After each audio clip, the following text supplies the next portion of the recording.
Қайырлы таң, қалайсыздар? Таңғы 6-дан кетті. Көшеде бір жан жоқ.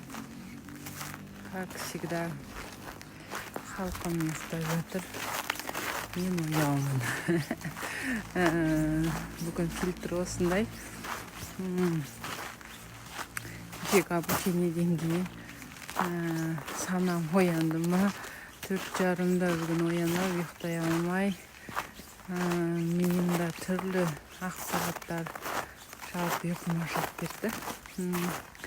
Жаяу клубқа келе жатырмын. Сананың ояулығы дейтін үнемі айтатын себебім сол. Адам санасы ұйықтап жатса, өмірінде де ұйықтайды, өмірде де ұйықтайды.